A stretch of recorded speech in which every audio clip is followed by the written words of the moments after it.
Recently, I went back and debunked how the Death Angels of A Quiet Place and their invasion of Earth did not make sense. In that Uno reverse card of a video, I briefly mentioned a certain quirky alien invasion. Starting its life as a series of trading cards dubbed Mars Attacks in 1962 during the peak paranoia of the Cold War, these collectibles, originally made for children, depicted a bloody invasion of Earth, with every card detailing the events of the Martian invaders. After numerous re-releases, Tim Burton would head the helm in creating a movie adaptation to piece together the lore and apocalyptic setting of the Martian menace. One with a star-studded cast that included the demigod himself, Danny DeVito.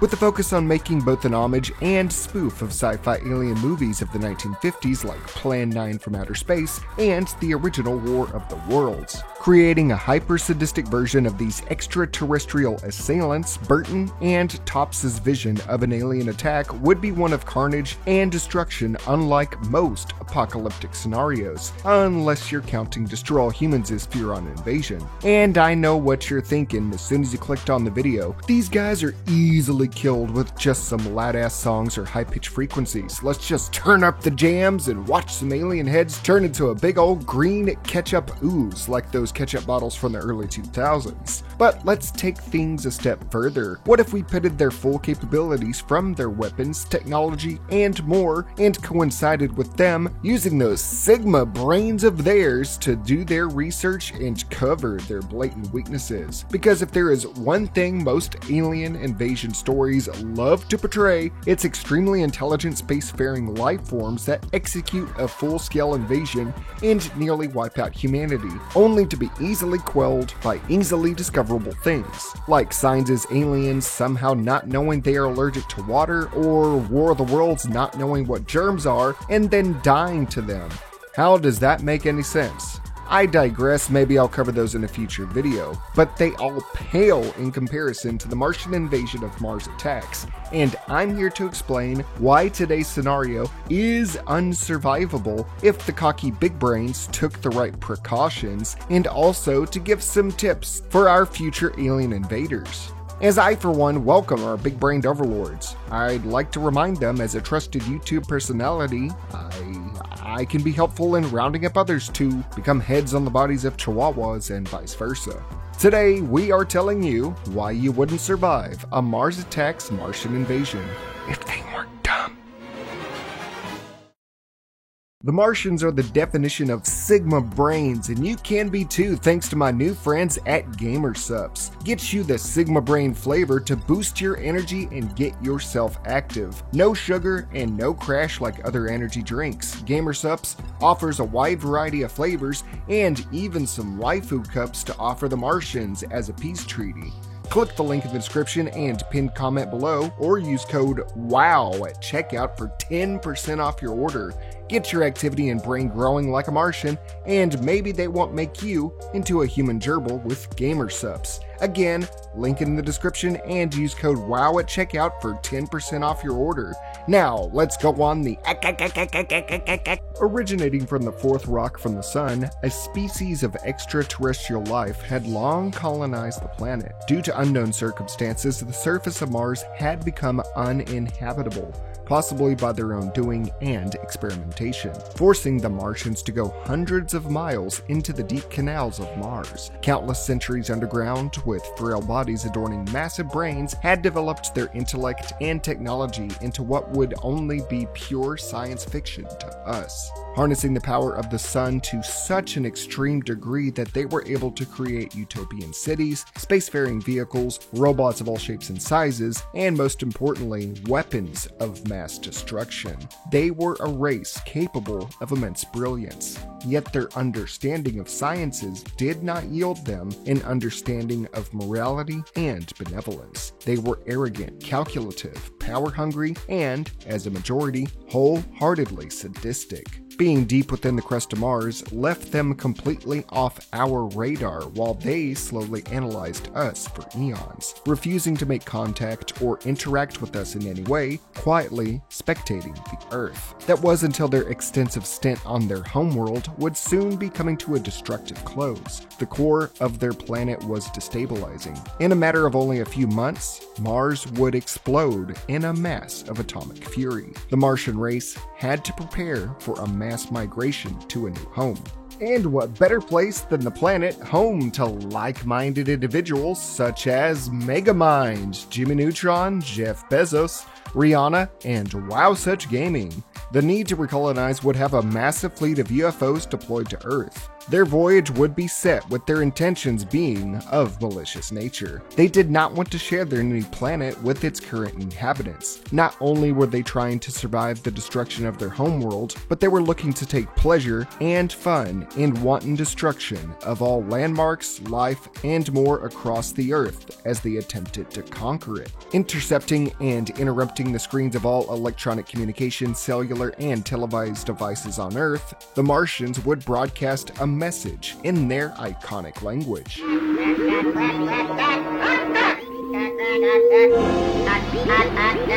Top scientists and interpreters would attempt to decipher their speech and ultimately come to the conclusion that these life forms come in peace, arranging a meeting between top leaders of the planet across many countries, not just having arrangements with the top officials in the USA, but in China, Russia, the UK, and more.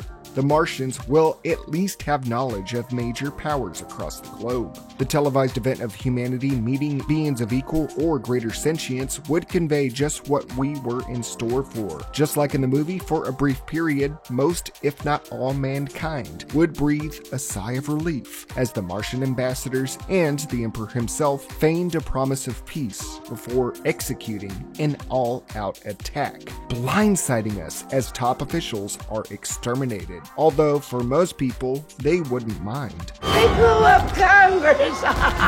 A full-scale assassination of many world's leaders and officials would cause disarray and panic for the masses and the organizations that protect and govern them. I will say the first Martian attack that occurred, the lack of Martian casualties is still baffling. Despite being blindsided, the presence of tanks and high-power artillery and weaponry would have at least popped a few of the scrawny Poindexters. Regardless, the attack that happened both in the Pahrump, Nevada desert and the US Capitol building can be hybridized into a singular landing event where we discover the Martians' true intentions. We wouldn't simply make the mistake of believing the Martians lashed out and killed tons of people over a cultural misunderstanding. People, leaders, personalities, and soldiers all being vaporized, or in the case of Jack Black, all of those at once, seeing these people kidnapped on live TV over a bird flying overhead would have a majority of the world populace out for their green blood. But this first attack would have a high death toll with even a higher cost. But it's from here we will tangent from the original parody movie and take it in a much more darker and cynical direction. The Martians have a litany of sinister measures they take to effectively weed out our numbers. Even before they contact us or are detected by world intelligence agencies, they can see to more effectively laying out their battle plans. They know how, for the most part, how gullible, unorganized we are and how much we struggle and yearn to understand that which we don't know. The Martians easily saw to using that against us, feigning peaceful negotiations repeatedly to get into private sectors with important figures to kill or even replace them. Their broadcast technology would easily interrupt and take over all television and, I assume, phone and computer screens on the planet. They could easily see to using this to send out EMP or disabling signals to render communication near impossible. They have many possible means of attack before they even land on Earth. As shown in the collectible cards, they can deploy giant insects standing multiple stories tall to fight and wipe out large portions of people, all while they just sit back and relax. Hell, they could just deploy these giant arthropods and let them loose across the planet, letting them go to town and weaken us before landing to pick away at the remnants of humanity. But when they do land, whether through fake diplomacy or immediate hostility through their own weapons or insects, extreme prejudice and insurmountable offense will be unleashed by these extraterrestrials. For a majority of us, we will be victims to their most used offense of ray guns, disintegrating us to nothing but ash and skeletons, stained in a hue of red or green. While these colorations could be from the different types of rays fired, as the red ones are kind of more lightning bolts while the green ones are kind of more whoa whoa whoa whoa whoa. These colorations could be a way for the Martians to mark their kills as a form of competition between each other to see which color team kills the most humans. They are cynical and really fucked up in the head. Regardless, if you are hit on any part of the body, it will start a molecular reaction that rapidly dissolves all flesh and organs across your body in a matter of seconds, leaving only your skeletal remains. Parts of the body can be left over in rare cases, but it's safe to say if you are hit at all, you are dead and you will feel every second of it. These weapons can also cause small-scale explosions on non-organic matter to destroy vehicles, defenses, and weapons at will. All base artillery for ground troops will be wielding these horrific tools, easily shredding through most offenses we prop up. They have also been shown to use shrink rays to minimize foes and stomp them into a bloody paste, shrinking entire platoons of all shapes and sizes to make everything they put out basically just feel like ant bites. Giant vehicles and jets would basically just be little flies that they could easily squash, literally quash you under their boot. Flying overhead, they can use larger forms of the disintegration tech to destroy entire buildings and encampments in an instant. They could wield giant spheres of iron to chuck at places and enemies to bowl them over. They can literally crush anything in the way by throwing out a 10-story bowling ball made of iron. These saucers are able to withstand hellish amounts of damage thanks to their cartoonishly impenetrable defenses. I usually default to saying to just fire nuclear warheads. That's how a lot of these why you wouldn't survive scenarios default to. But in this case, well, that really doesn't mean diddly ding dong shit. Nukes comparable to Hiroshima and Nagasaki were deployed into space to destroy the Martian mothership in an attempt to decentralize the invaders in their attack. But when the Martians detected this nuke, they simply sent out a small drone that went out, took the blast, and absorbed all of the nuclear hellfire in a few seconds, converting the entire explosion through a balloon-like apparatus, and then converted this explosion into mere helium gas for the Martians to playfully make high-pitched noises to gloat in our faces. Our most deadly weapon, a nuclear device, was merely turned into a child's plaything to them.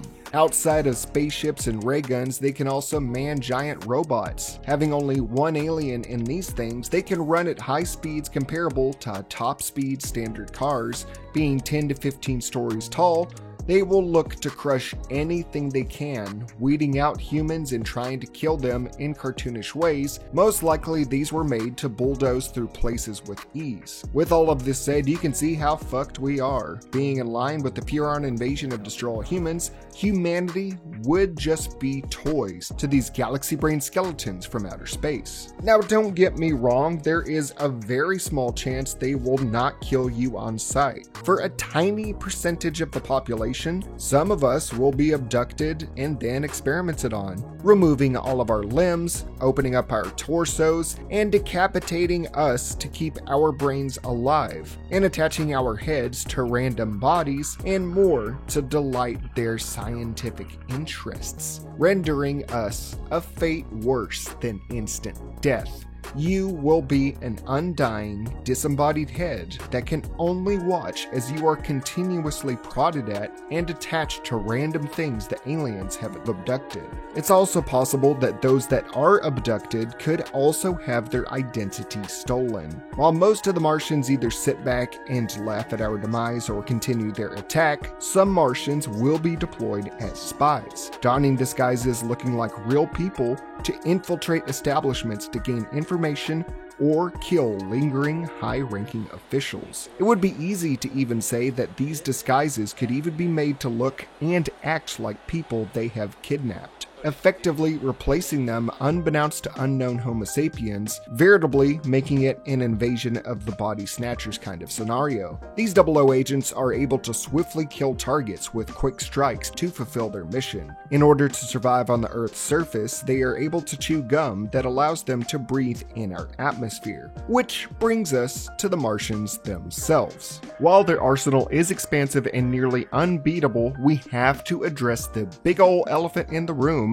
and what you are sitting in the corner shaking, shitting, and crying, ready to correct me for this entire why you wouldn't survive video. The Martians are scrawny. They wear stupid little outfits, and everything about their anatomy beyond being smart should mean they would be easy to kill off once we discerned their weaknesses. Their bodies being both frail and skeletal in nature, it's surprising they can withstand blunt attacks without breaking apart. They do retain a modicum of strength, enough to go blow to blow with this giant black dude, and even killed the snivering White House employee in one attack. But largely, they are weak, evolving to let their brains and tech do all the talking. Their spacesuits do offer them protection of a moderate degree. They are armored to be bulletproof, and that is okay, but it doesn't really matter when their entire head protection is plain glass. These glass domes over their heads allow them to breathe in Earth's atmosphere. Outside this glass enclosure, some Martians have been shown to take them off while on our planet. Simply chewing a specially concocted gum regularly will allow them to breathe comfortably in any environment. Some say this gum is nitrogen based, but I beg to differ, as it would infer that they rely on nitrogen to breathe.